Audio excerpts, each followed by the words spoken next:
Good morning, नमस्कार। मैं SK Yadav, आपका अपना इंग्लिश लैंग्वेज टीचर। एक बार फिर से आपका स्वागत है आपके अपने YouTube channel sky English classes में। तो जैसा कि आपको पता है, ये ग्रामर का रेक्टिफायर सीरीज चल रहा है। जी हाँ, ग्रामर रेक्टिफायर का सीरीज चल रहा है। इसमें मैं 10 क्वेश्चन लेता हूँ और उसे पहले आप बनाते हैं, फिर मैं उसका सॉल्यूशन बताता हूँ। तो फिर से बारी है 10 क्वेश्चन की। तो सबसे पहले आप वीडियो को पॉज कीजिए। ये रहे आपके 10 क्वेश्चन। मैं आपको बता दूँ, यहाँ थोड़ी सी लाइटिंग प्रॉब्लम है। ये लाइक लिखा हुआ है, LIKE लाइक लिखा हुआ है। तो ये 10 क्वेश्चन आपके स्क्रीन पे, वीडियो को पहले पॉज कीजिए और बनाइए जल्दी से। चलिए, यदि आप बना चुके होंगे तो अब बारी है सॉल्यूशन की। कितना आपने सही बनाया आप खुद से अपना जज कीजिए। अब बारी बारी से हम सॉल्यूशन देते हैं। तो पहला क्वेश्चन है, you must to call him immediately. इसमें कहाँ एरर है? तो एरर है कि टू नहीं होगा। क्यों टू नहीं होगा? क्योंकि मस्ट एक मॉडल है। क्या है जी? मॉडल है। अब मॉडल अपने बाद हमेशा V1 फॉर्म लेता है। V1 फॉर्म लेता है, गो, कम, डू, इस तरह का फॉर्म लेता है। उसके साथ टू नहीं लगा रहता। यानी क्या होगा? You must call him immediately, यानी आपको उसे तुरंत कॉल करना चाहिए। Okay, and the next question is, the girl which works here is from UP. यानी गर्ल, लड़की जो यहाँ काम करती है वो यूपी से है, मतलब यूपी की रहने वाली है। तो एरर कहाँ है? तो एरर है कि यहाँ विच नहीं होगा। क्या होगा जी? तो विच के बदले हु होगा। क्यों हु होगा? तो ये कॉन्सेप्ट रिलेटिव प्रोनाउन से रिलेटेड है। अर्थात रिलेटिव प्रोनाउन में कहा जाता है कि हु का प्रयोग, ध्यान से सुनिएगा, हु का प्रयोग पर्सन के लिए होता है, जबकि विच का प्रयोग थिंग के लिए होता है। क्या बोला हमने? हु का प्रयोग पर्सन के लिए होता है, जबकि विच का प्रयोग थिंग के लिए होता है। यानी इसके पहले वाला जो ये फॉर्म, जिसे एंटीसीडेंट कहते हैं, पूर्ववर्ती पद, यही डिसाइड करता है कि क्या होगा, विच होगा या हु होगा। यानी अगर ये पर्सन है तो हु, अगर ये थिंग होता तो विच होता। तो गर्ल क्या है जी? एक पर्सन है, तो पर्सन है यानी व्यक्ति है, लिविंग थिंग है, तो क्या होगा? विच नहीं होगा, हु होगा। समझ में आया? चलिए, and the next question, every student like the teacher. Every students, ध्यान दीजिएगा, स्टूडेंट्स है, यहां थोड़ा लाइटिंग का प्रॉब्लम है, और ये लाइक है, यानी प्रत्येक छात्र शिक्षक को पसंद करते हैं। क्वेश्चन तो अच्छा है, लेकिन एरर कहाँ है? तो एरर है एवरी के बाद सिंगुलर काउंटेबल नाउन का प्रयोग होता है। ध्यान से, हमेशा गलती हो जाता है ऐसे क्वेश्चंस में। इच एवरी अपने बाद सिंगुलर काउंटेबल नाउन लेके आता है, यानी बॉय लेके आएगा, गर्ल लेके आएगा, बॉयज नहीं होगा, गर्ल्स नहीं होगा, टीचर्स नहीं होगा, स्टूडेंट्स नहीं होगा। क्या होगा? टीचर होगा या स्टूडेंट होगा। पहला चीज, यानी यहां एस नहीं होगा, यानी स्टूडेंट्स नहीं, स्टूडेंट होगा। और दूसरी चीज, जब ये सिंगुलर है और एवरी प्रत्येक को बताता है, यानी सिंगुलर को बताता है, तो इसके बाद आने वाला वर्ब भी सिंगुलर होगा। क्या होगा? वर्ब भी सिंगुलर होगा। तो लाइक नहीं होगा, ध्यान दीजिएगा, LIKE लाइक नहीं होगा। क्या होगा? यहां लाइक्स होगा, क्योंकि सिंगुलर वर्ब में एस लगा होता है। सिंगुलर वर्ब में एस लगा होता है, यानी V5 फॉर्म को सिंगुलर कहा जाता है, यानी वर्ब का सिंगुलर फॉर्म होता है V5 फॉर्म। चलिए, तो कहाँ सुधार क्या हुआ जी? तो एवरी के बाद स्टूडेंट होगा, स्टूडेंट्स नहीं होगा, क्योंकि ये सिंगुलर हो गया एवरी स्टूडेंट, तो इसके लिए आने वाला वर्ब लाइक नहीं होगा, लाइक्स होगा। Got it? समझ गए? चलिए, अगला क्वेश्चन है हमारा, I like very much ice cream. इसमें तो अधिकांश लोग इसे सही मान लिए होंगे। आई लाइक वेरी मच, में बहुत ज़्यादा पसंद करता हूँ आइसक्रीम। सुनने में भी अच्छा लग रहा है। ध्यान से, ऐसे क्वेश्चन में ही हम जाके फंस जाते हैं, और एग्जामिनर भी ऐसे ही क्वेश्चन डालता है, क्योंकि उसे पता है कि ऐसे क्वेश्चन में हम फंसेंगे। क्योंकि ये बोलचाल में इस तरह से चढ़े हुए हैं कि हम बोलते समय ध्यान नहीं रखते, उनके प्लेसमेंट का ध्यान नहीं रखते, जहाँ मन करे रख देते हैं, क्योंकि अर्थ अगला तो समझ जाता है, परंतु ग्रामेटिकली एरर हो जाता है। आई लाइक वेरी मच, यहां तो सही है, I like very much, but ice cream, ये जो शब्द है नाउन, इस नाउन के पहले वेरी मच का प्रयोग नहीं होगा, क्योंकि जब वर्ब को क्वालिफाई करने के लिए एडवर्ब आता है तो वो एडवर्ब उस वर्ब के ऑब्जेक्ट के बाद जाता है। जी हाँ, ध्यान से, वो एडवर्ब उस वर्ब के ऑब्जेक्ट के बाद जाता है। यानी ये वेरी मच जो है आइसक्रीम के बाद होगा, यानी होगा आई लाइक आइसक्रीम, मैं पसंद करता हूं आइसक्रीम बहुत ज्यादा, यानी वेरी मच। समझ में आया? क्या होगा? I like ice cream very much, यानी ये यहां जाएगा, आइसक्रीम के बाद जाएगा। जैसे अगर कहते हैं आई राइट ए लेटर वेल, ना कि आई राइट ए वेल लेटर, ये गलत है। ए गुड लेटर कहें तो ठीक है, लेकिन वेल जो एडवर्ब है वो आया वर्ब के लिए, वो जाएगा ऑब्जेक्ट के बाद। समझ में आया? यानी ये जो वेरी मच है वो जाएगा आइसक्रीम के बाद, यानी होगा I like ice cream very much.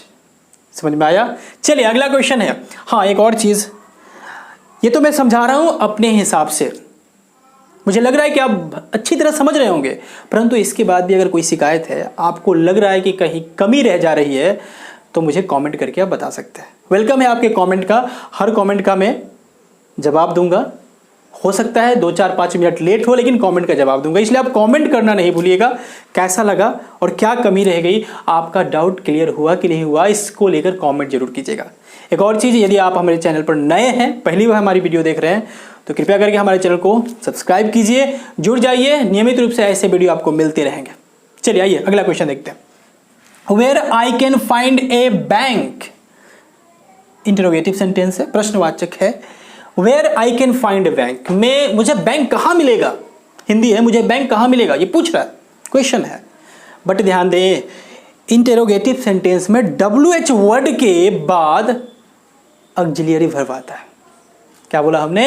एक बार फिर से, इंटरोगेटिव सेंटेंस में अर्थात प्रश्नवाचक वाक्यों में, इंग्लिश के प्रश्नवाचक वाक्यों में WH वर्ड के बाद ऑक्सिलियरी वर्ब आता है। जी हाँ, ऑक्सिलियरी वर्ब आता है। ऑक्सिलियरी वर्ब कौन है? तो कैन है, और कैन कहाँ जाएगा? तो WH वर्ड अर्थात वेयर के तुरंत बाद जाएगा, यानी होगा where can I find a bank. है ना मजेदार एरर? मजेदार इसलिए क्योंकि पता नहीं चलेगा, बोलने के लिए आप बोल के निकल जाइएगा, पता भी नहीं चलेगा, और इसी का तो ध्यान रखता है एग्जामिनर, और ऐसे ही क्वेश्चन डाल देता है, आपको पढ़ के लगेगा कि चलो ऐसा तो पढ़े हैं, ऐसा तो सुने हैं, तो सही है, बट गलत है, ध्यान देने की जरूरत है। अगला क्वेश्चन है, I live in the India, गलत हो गया। इन तो ठीक है, लेकिन द इंडिया नहीं होगा, क्योंकि स्थान बताने वाले शब्दों के नाम के पहले प्रायः द का प्रयोग नहीं होता। जी हाँ, स्थान बताने वाले शब्दों के नाम के पहले प्रायः द का प्रयोग नहीं होता। प्रायः इसलिए क्योंकि कुछ है स्थान बताने वाले शब्द जो अपने पहले लेते हैं द।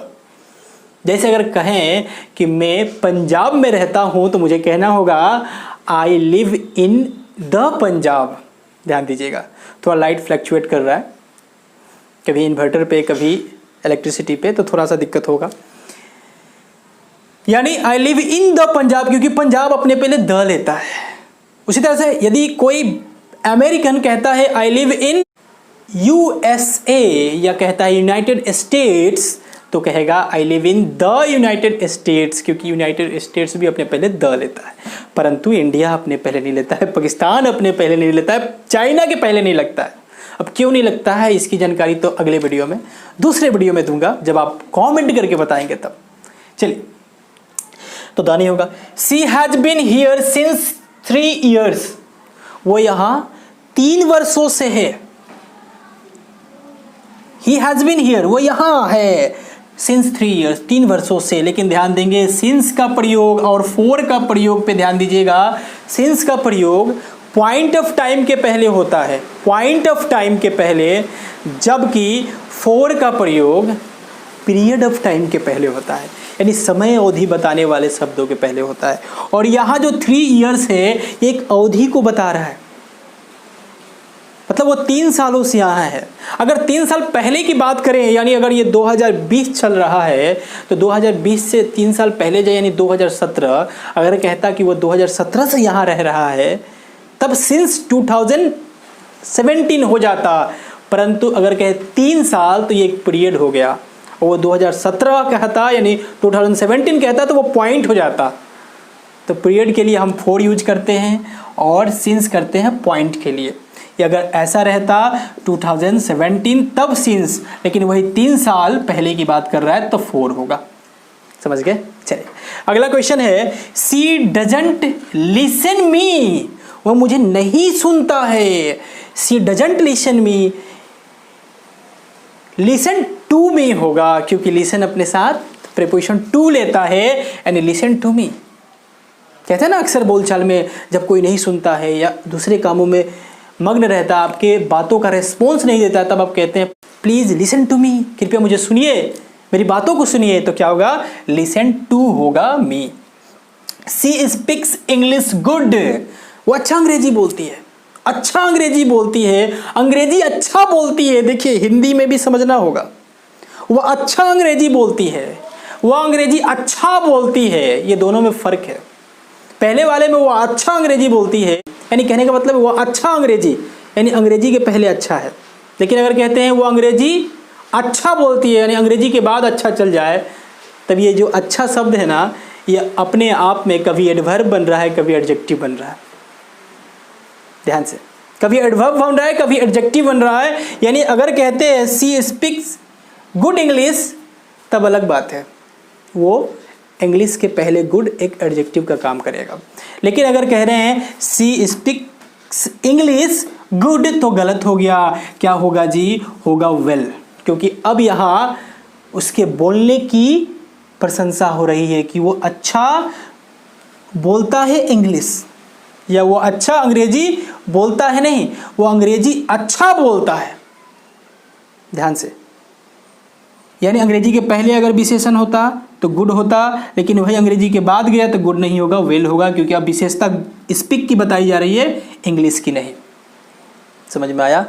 चलिए, द पुलिस इज कमिंग, गलत हो गया, पुलिस इज कमिंग नहीं, पुलिस आर कमिंग, क्योंकि पुलिस पीपुल की तरह प्लुरल होता है। द पुलिस प्लुरल होता है, अब प्लुरल अपने साथ प्लुरल वर्ब लेगा, यानी इज नहीं होगा, आर होगा।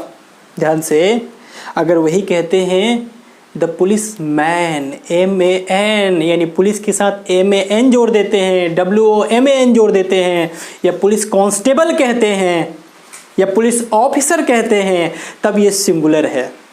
आवश्यकता अनुसार उसका प्लुरल MEN, WOMAN, या ऑफिसर्स या कांस्टेबल्स पुलिस के साथ ये हो सकता है, लेकिन केवल the police always plural and gets plural verb. तो कैसा लगा ये वीडियो आप कमेंट करके मुझे बताइए, और इसके अगले सीरीज में यानी नेक्स्ट वीडियो में हम तुरंत मिलेंगे। यदि आप हमारे चैनल पर नए हैं तो जुड़ जाइए, सब्सक्राइब कर लीजिए, दोस्तों में शेयर कीजिए और लाइक कीजिए। Okay, good bye.